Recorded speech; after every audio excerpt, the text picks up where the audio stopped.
O Diálogo está de volta, discutindo mudanças climáticas e as suas possíveis soluções, com os professores Emerson Galvani, professor do Departamento de Geografia da Faculdade de Filosofia, Ciências Humanas e Letras da USP, e o professor Marcelo Marini Pereira de Souza, professor titular da Faculdade de Filosofia, Ciências e Letras do campus de Ribeirão Preto da Universidade de São Paulo.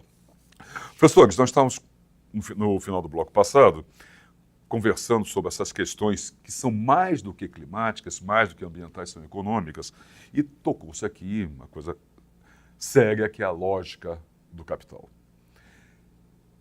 É a lógica do capital que faz também aquilo que o professor Emerson comentou, o luxo no lixo, né? Quer dizer, nós temos aí equipamentos eletrônicos, principalmente, que são trocados ou recondicionados a cada 6 meses, né? Lança-se um celular novo, lança-se um equipamento X novo, aí aquilo aí vai reciclagem como, mas aí, de novo, é a lógica do capital o tempo inteiro.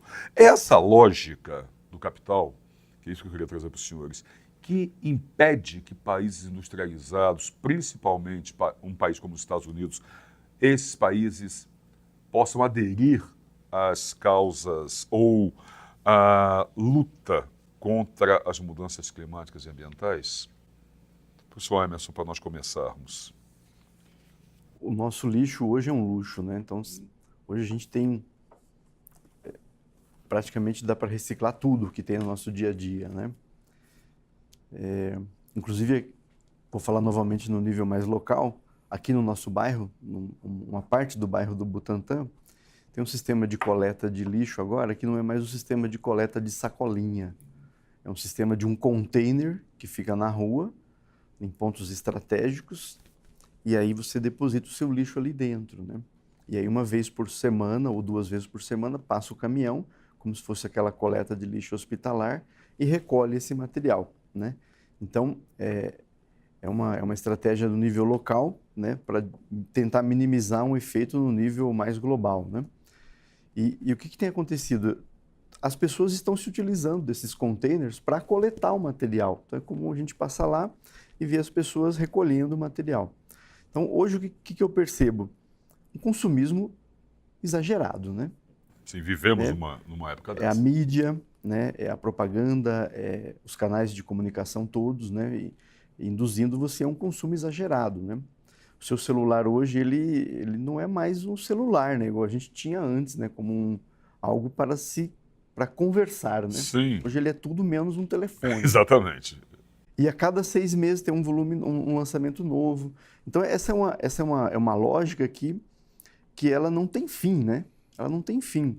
Então, explorar recursos naturais, porque todos esses produtos tecnológicos, eles têm a origem, de alguma maneira, de um recurso mineral, né? Ou tecnologia aliada a um recurso, né? Então, isso tem que sair de algum lugar. Então, você, no momento que está consumindo um celular top, você, no fundo, está estimulando uma cadeia de consumo que passa por todo um processo e que chega lá no meio ambiente, né? Sim, então, verdade. O que eu posso fazer? Posso comprar um celular a cada 2 anos. Já seria bastante razoável. A lógica do mercado deixa você fazer? Esse mundo consumista eu tenho deixa conseguido você fazer isso? Eu tinha você até sim. recentemente um startup daqueles assim, né? Que era motivo até Mas também não se comunicava mais com ninguém. Só... É uma questão de opção. Liga para mim, né? Quer conversar comigo? Liga para mim, né? Então, é uma cadeia que parece que não tem ligação, mas tem. Sim, é verdade. E as pessoas têm que entender essa ligação. Exatamente. Né? E aí você vai chegar no meio ambiente, você vai chegar na exploração dos recursos, né, professor? Nos recursos naturais, né? Na natureza, e isso vai ser transformado em um bem de consumo que você vai consumir. Então, estou comprando um celular novo e não tenho nada a ver com esse negócio de mudanças climáticas ou mudanças globais. Tem sim. Tem sim. Né? Sim. Se você pensar numa cadeia, vai chegar lá no final. Né? Até mesmo aquele churrasco que você faz no domingo. Se você pensar numa cadeia, claro que também a gente não precisa ser tão puritano assim e deixar das coisas prazerosas da vida, né? Claro. Mas a gente tem que ter consciência de que está tudo interligado. Né? Eu ligo o meu chuveiro, fico 1 hora embaixo do meu chuveiro, acho um absurdo o chuveiro elétrico, né? Só o Brasil, ou um dos poucos países do mundo que tem chuveiro elétrico. Só Itaipu e Tucuruí para aguentar chuveiro elétrico, né? Senão é um absurdo, né? Se você pensar do ponto de vista do uso do recurso natural para produzir aquele conforto que você está tendo, né? Então é uma cadeia que está toda ligada. Começa lá e termina no... E aí essa cadeia é uma cadeia essencialmente econômica, essencialmente capitalista. Né, professor? Professor Marcelo, e aí é onde entra a questão dos países, principalmente desenvolvidos, uma questão como os Estados Unidos, de refutarem ou criticarem ou não aderirem efetivamente ao Acordo de Paris, por exemplo, quer dizer, ou até criticarem mesmo, como o governo Trump já fez algumas vezes. Então, você mencionou muito bem, o Emerson, a pauta é econômica, né? Ela permanece sendo econômica. A questão ambiental, ela somente entra quando ela claramente tem uma vantagem econômica. E aí, então, as pessoas, veja, né, o luxo, né? Veja, eu posso reciclar, portanto, eu tenho questões econômicas para tirar dali. Opa, então eu posso trabalhar. Sim, aí muda um pouco É a história. muito comum nós nos reunirmos com o poder público e as pessoas falam assim, bom, eu quero que as questões do resíduo sólido da minha cidade gerem lucro. Bom, até então ele tem um investimento pesado, não vou falar em prejuízo, mas é um custo danado. De repente ele quer lucro. Aí ele concorda em ter certas políticas. Portanto, o viés econômico ele é predominante. E ele é predominante na tomada de decisões. Aí que entram as coisas, né? Quer dizer, então, enquanto eu costumo... Essas pessoas do interior ficam fazendo brincadeira com as coisas. Então, eu costumo dizer que o processo decisório no mundo, em especial no Brasil, ele é o sistema MARBA, né? É o mais barato que tem, né? Então, eu vou optar pelo menor custo. E pronto. E é isso, ponto final. Não, mas você tem que aderir aqui questões sociais. Há pouco você falava, veja, a humanidade vai passar fome. A humanidade sempre passou fome e nunca passou tanta fome quanto passa hoje. Sim, Portanto, a questão de alimento é para quem, né? Que eu costumo dizer, cara pálida, para nós. Porque boa parte da população já passa fome, vai passar mais, talvez morrer, não sei, já morre também. Então, eu não posso ter inundação, porque senão Nova York, Rio de Janeiro vai inundar. Mas quantos já não inundam? Mas voltando à questão econômica. Sim. Então, a pauta econômica ela não pode ser mais a única a ser considerada na tomada de decisão. Que outras devem ser tomadas? Seguramente as questões sociais, seguramente as questões ambientais. E aí, essa pauta junto, eu tenho que ter uma nova resultante, que ela não é só o sistema MARBA. Sim, não pode ser Não isso. pode ser isso. E aí, juntando tudo, nós temos a questão política no mais amplo espectro. Daí não? vem o Trump, Sim. que ele não está nem aí para as demais, porque ele quer fazer a questão econômica. Daí a dificuldade, por exemplo, das minerações, né, que elas não põem o preço no produto. Então, elas só têm uma maneira de aumentar o lucro, diminuir os custos. E aí optam por barragens absolutamente obsoletas, de altíssimo risco, de subjugar o trabalhador, etc. E as questões ambientais não estão nem aí com a hora, porque é custo para elas. É custo, é o tempo inteiro, é custo. Essa é a discussão, esse é o desafio. E aí, entramos num outro ponto que eu queria trazer para os senhores, começar com o professor Emerson.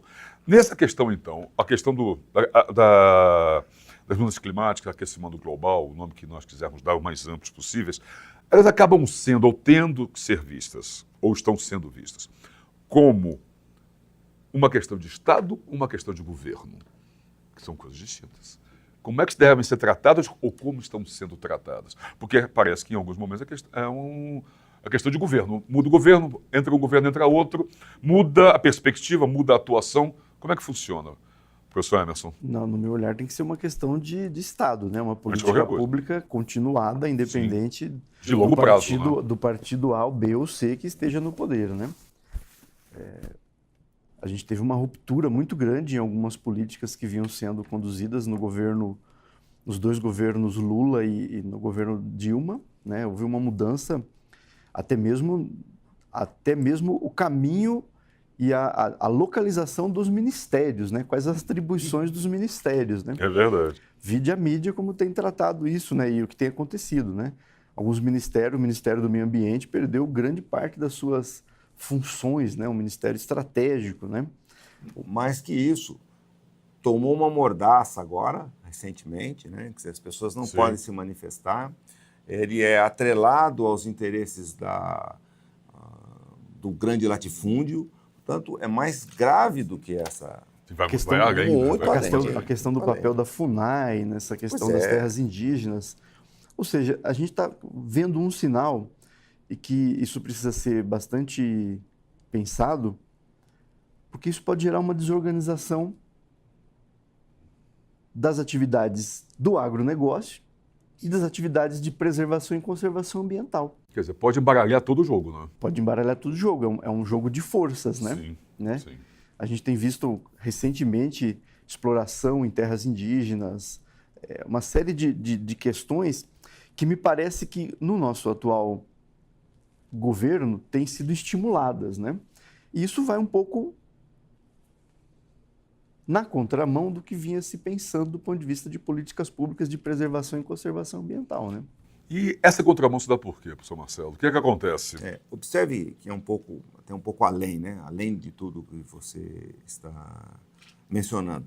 Quer dizer, as questões ambientais só entraram agora em pauta e, portanto, houve aí um refrear porque elas passaram a ser de interesse da questão econômica. Porque o mercado internacional diz, eu não vou comprar tal coisa porque, opa, peraí, eu preciso considerar meio ambiente, porque senão eu vou perder aqui mercado. É isso que eu estou dizendo. Quer dizer, a questão ambiental não pode estar a reboque das questões econômicas. Ela tem a sua roupagem, a sua questão crucial, a sua essência. Se for a questão a reboque das questões econômicas, isso vai ser devastado. Sim. Vai ser devastado. Cabe lembrar sempre a todos os nossos ouvintes e espectadores que o governo que aí entrou como paladino da justiça e da ordem. Na questão ambiental, para não falar de tudo, o ministro do Meio Ambiente é uma pessoa que tem uma condenação ambiental no estado de São Paulo. Ele não está sendo processado. Ele foi condenado pelo Tribunal de Justiça do estado de São Paulo. Então, isso é muito sério, porque nós temos que verificar, portanto, quais os compromissos públicos que o governo, e não o Estado, assumiu com a questão ambiental. Então, nós temos um desatrelamento das questões ambientais da sua essência, né? Então, é o Ministério da Agricultura que vai tomar conta de tal coisa, é o Ministério do Exército, que agora tudo é Exército. Portanto, está existindo uma desconformidade total e as questões essenciais da área ambiental estão se perdendo. E o que fazer numa situação dessa para que elas se achem, elas sejam recolocadas no caminho? Essa conduta de ter a decisão não apenas econômica, né, a necessidade de você atrelar as decisões em outras questões, obriga o tomador de decisão a não ser bitolado de achar que tudo é religioso, tudo é de esquerda. Ao contrário, ou a pessoa está apta a sentar, ouvir os diferentes para uma solução comum. Óbvio, se eu pegar a atual ministra, liberou dezenas de agrotóxicos, né, sem se importar se aquilo vai gerar câncer ou não vai, isso não é um problema dela. Quando é? Então, as questões sociais de saúde pública devem estar presentes. As questões ambientais, da liberação de, por exemplo, organismos modificados, também é uma questão econômica, também é uma questão social. Claro que ela é ambiental também. Sim. Então, ou nós vamos sentar e criar uma agenda onde estas questões serão ponderadas. O peso é maior na questão econômica, ok, mas a outra não pode ser solenemente ignorada, né? sob pena de você ter um desequilíbrio que nós estamos enfrentando hoje. Portanto, é muito fácil eu colocar que a política do Trump é assim, assado, quando eu tenho no Brasil exatamente a mesma política, ou até pior. E nesse ponto, professor Emerson, que o professor Marcelo colocou, isso leva, inclusive, a esse discurso, muitas vezes absurdo, se não sempre absurdo, que não existe a mudança climática, não existe a mudança ambiental, não existe o tal aquecimento. Isso tudo é uma invenção. Quer dizer, como combater? E aí, daqui a pouco nós estamos chegando ao final do nosso programa, temos um tempinho ainda, mas como combater, mais do que educar, como o senhor falou no bloco anterior, os jovens, as crianças, como combater esse discurso refratário às mudanças, que é o que também é um discurso muito sério e, infelizmente, pega em alguns casos. Eu avalio que não é nem combater, talvez, essa questão da mudança climática que está ocorrendo ou não, né? Hoje, Combater esse discurso. Né? o discurso, né? Hoje os cientistas já estão demonstrando isso. A gente tem, inclusive, estudiosos aqui na Universidade de São Paulo que teria muito mais competência para trazer elementos desse tema mais específico do que nós, né, professor? Sem dúvida. Tem o Instituto Astronômico aqui da USP, Departamento de Ciências Atmosféricas, tem colegas que estudam isso. A ABClima, Associação Brasileira de Climatologia, a Sociedade Brasileira de Meteorologia, o Fórum Paulista de Mudanças Climáticas, isso já tá meio consolidado já, né? Então por que esse pessoal continua reclamando disso, dizendo que não existe, meu Deus? É um grupo muito pequeno, né? Um grupo pequeno que as evidências estão aí e os dados estão aí, né? Não se discute mais se está aumentando a temperatura. A gente discute hoje qual que é a forçante, qual que é a causa. Sim. Né? Se está associada a um ciclo de elevação normal da temperatura associada aos ciclos geológicos ou se a gente tem uma forçante humana aí. Na minha opinião, como estudioso da atmosfera, não tem como deixar claro que nós estamos influenciando a atmosfera. Não só a atmosfera, a superfície, o subsolo, Sim. a água, o ar e tudo mais. Os né? habitats. Os habitats, sim. Os habitats. Tudo, né, no final das contas. As nossas florestas, os nossos ambientes e tal. Mas eu ainda insisto que, para a gente pensar daqui 2 décadas em ter esse tema sendo tratado de uma maneira mais clara, a gente tem que começar na base, com a conscientização dos nossos jovens no ensino fundamental e médio e no ensino superior também. Então, uma coisa, eu acho que É a formação de uma nova geração que daqui 20 anos vai estar tomando essas decisões e que tenha isso no seu... Como valor. Exatamente. Isso tem sido feito também em outros países do mundo. Essa é uma prática Sim, que se disseminou. Não saberia citar exemplos específicos, mas a ideia é que os jovens vão sendo conscientizados dessa importância dessas políticas, desse trabalho, dessa conscientização. Porque já existe uma parte da sociedade que já está mais sedimentada, né? É difícil Sim. mudar alguns comportamentos. É aquilo que nós estávamos conversando no bloco anterior. Mas né? é uma geração nova. Então, se a gente começar a pensar hoje para daqui 2 décadas, esse era o momento de começar nessa conscientização. Eu defendo esse trabalho na escola pública, né, no ensino fundamental e médio. Perfeito. Professor Marcelo, esse é o caminho, quer dizer, se nós fôssemos procurar soluções para o que nós estamos discutindo aqui, para esse problema, esse é um caminho, quer dizer, antes de qualquer coisa, a conscientização, que aí você pode mudar a mentalidade das gerações futuras e aí o comportamento dessas gerações. Eu espero que isso possa contribuir bastante. Lembrando que nosso debate se dá, Sim. o objeto é mudança climática, mas nós estamos trabalhando com políticas públicas, Sim, exatamente. Políticas educacionais, etc. Portanto, senão eu ficaria bastante constrangido, da mesma maneira, puramente mudanças climáticas. Agora, as políticas públicas advindas, eu penso que podemos contribuir nesse debate. Veja, não há dúvida, repito, que o processo educativo é fundamental, mas eu tenho que amarrar algumas questões no processo produtivo, no processo de tomada de decisão, para que eu garanta esse fluxo de consciência, não vai adiantar.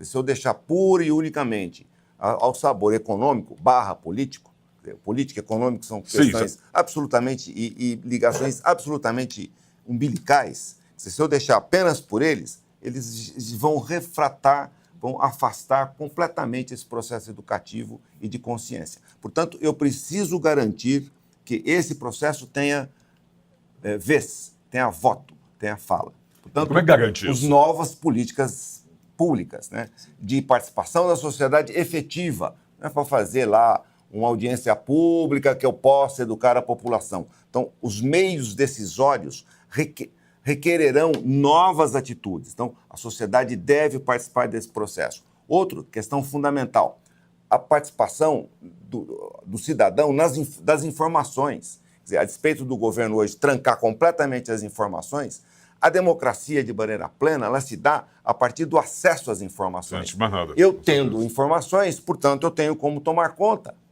Eu tenho como participar. Como refletir a respeito, Como né? refletir a respeito. Então, esse enxoval todo, né, ele deve ser alterado, ele deve ser modificado, para que, então, essas pessoas conscientes efetivamente tenham um campo fértil para trabalhar. São coisas concomitantes. Eu estou aqui nas políticas, né? Sim. E penso que há maneiras, a sociedade sabe inúmeras maneiras de participar de maneira mais efetiva, garantindo, sim, a produção econômica, mas conciliando com uma necessária equilíbrio social, né? O desequilíbrio social e econômico é maior no mundo como nunca se houve, né? Então, o Brasil é um país que tem muita riqueza pessimamente distribuída. Isso tem que entrar nessa formulação. Sim. A aritmética passa por aí. Por né? isso. E as questões ambientais também. Então, não é simples esse modelo, porque quem está lá não vai querer alterá-lo. Mas a sociedade tem que criar mecanismos democráticos para que isso ocorra. Para finalizar, professor Emerson, é isso aí, quer dizer, a mudança começa na base e tem que perpassar por todos esses espectros, né? Toda a mentalidade. Penso que sim. Começa no nível da formação dos jovens, né? no nível mais elementar, né? E é um investimento de longo prazo, porque eu acho que só as políticas públicas, só os instrumentos Não conseguiram. legais, a gente tem percebido que não tem dado Sim. conta, né? A legislação ambiental brasileira é uma das mais completas que tem no mundo, né? Do ponto de vista dos instrumentos e das formas de regulação da exploração do meio ambiente, né? Dos recursos naturais. Então, só os instrumentos legais não têm dado conta. Então, eu acho que a gente tem que começar um ciclo novo e daqui 20 anos a gente está colhendo os resultados disso, aliado a essa questão dos instrumentos legais. Associado ao que o Emerson está dizendo, a ponte entre essas questões sociais e a prática da economia se chama governança. Então, eu preciso garantir que a sociedade participe do processo decisório. É a governança que é o desafio. Perfeito. Bom, o diálogo vai chegando ao seu final. Quero agradecer muitíssimo aos professores Emerson Galvani, professor do Departamento de Geografia da Faculdade de Filosofia, Ciências Humanas e Letras da USP, foi presidente da Associação Brasileira de Climatologia entre 2008 e 2010, professor Marcelo Marino Pereira de Souza, professor titular da Faculdade de Filosofia, Ciências e Letras do campus da USP de Ribeirão Preto e presidente da Associação Brasileira de Avaliação de Impacto. Professores, muito obrigado pela presença dos senhores. Foi um prazer. Foi muito boa a nossa conversa. Muito obrigado.